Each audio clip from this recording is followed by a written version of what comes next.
Welcome to episode 3. This is going to be the laying out of the track you see here. There have been a few different things that I've changed throughout the video.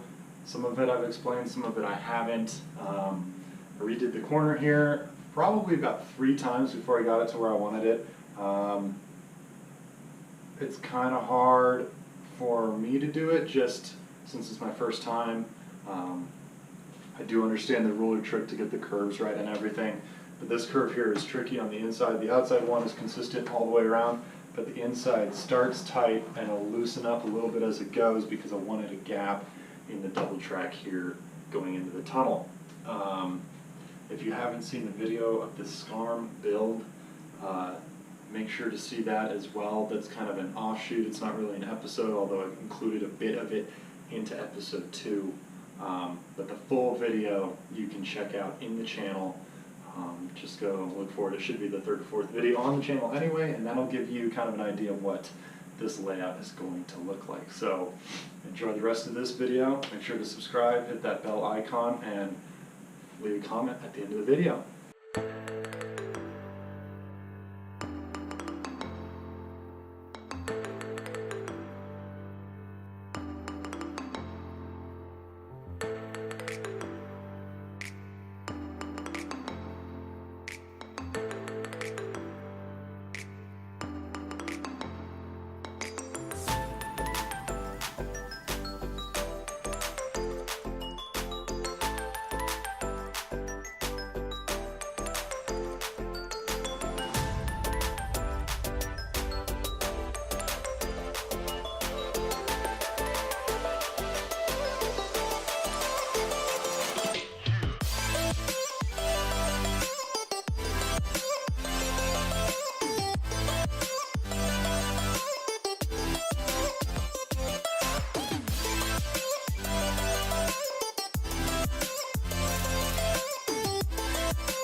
Alright, so as you can see, I've got pinned down, well, that pin's in the wrong spot. I've got pinned down the initial probably 1/3 of the slope. Basically, it's going to wrap all the way around the back where the 2 black lines are there. There's going to be a bridge right here and then another loop on top. So part of this is in a tunnel and then it enters a tunnel kind of where right around there. It'll be in a tunnel all the way around the back until it pops out right here. Still not sure if I'm going to stick with that. For now, I think I might leave it. For now, I'm going to leave it because I don't know what I want to do yet. But that's what the initial plan was, and that's what the plan is on SCARM that I drew up. But anyways, as you just saw in part of the time lapse for today's video, I did this area twice. It just wasn't what I wanted it to be. The curve wasn't as smooth when I just tried to pin it up. What happened was I cut the two curve pieces that I cut here. I cut incorrectly, so that kind of messed up the whole turn. So I redid it. I did it better this time. As you saw, I just cut the 3/4 inch foam and I cut it to fit the table, and then I drew on the curve and then I raised that piece up as I went, just to keep the marked out part of the turn on top so I can see what I'm doing.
Alright, so this is going to be the switching side of the layout, and I've redone a little bit of what I'm going to do from what it looked like in SCARM. I should have gone and bought some rolling stock and an engine before I started laying out how I wanted the track to go. Reason being is, let me grab a car here. This is even one of the shorter ones, but this is one of the Kato Amtrak Southwest Phase 1 8-car set. Can't remember the entire title, but as you can see, this car is much longer than the ones that I had by probably about 1.5 inches, which means the train takes a lot more space to store. And I don't really have that big of a switching yard here. There's not that much space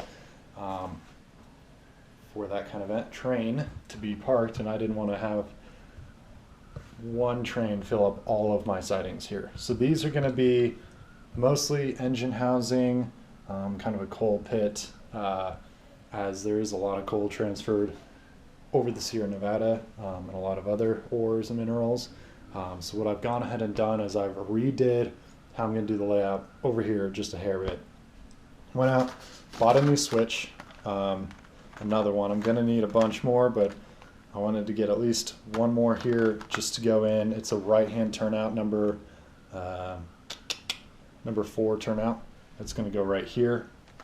I also went ahead and bought some better rail cutters. The ones that I was using kind of hurt my hand because they're just not really designed for it. And then I got some rail joiner insulators for the switches when I wire it all up for DCC. If you haven't gone ahead and seen the video by Mike Pfeiffer on the Kato switches and DCC setup, I highly recommend going and watching it. It was super comprehensive, made it really easy for me to understand, especially as a first-time railroad builder. But let me get into the layout here. The reason I'm redoing the switching yard a little bit is actually using this switch and this original line here that I was going to have just as the exterior loop is now going to go on the outside of the main loop, and it's going to turn into a bunch of switches, and that'll be a yard that goes underneath this portion of the layout, and then I will be able to pull sections out of the layout if I need to access the switching yard, or not the switching yard, the storage yard, the staging yard, and then I can put them back in without redoing my entire layout. I went through about 5 or 6 different designs after I realized I was going to have an issue with storage and just really didn't like any of them. Yeah, I really liked this kind of gentle curve through the middle, and I didn't want to really get rid of it. The only other option I had, or the best design I came up with for my layout, was to move this entire loop to the center, which would mean that these bridges and this whole section would get kind of squeezed into right here before the curve, and then the curve that's up top gets pushed to the back, so the back side would be longer, which would mean that I'd have more space for the upper portion of the layout, which would be cool, and staging would go all along right here. But I like the layout how it is, and I think this will be fine.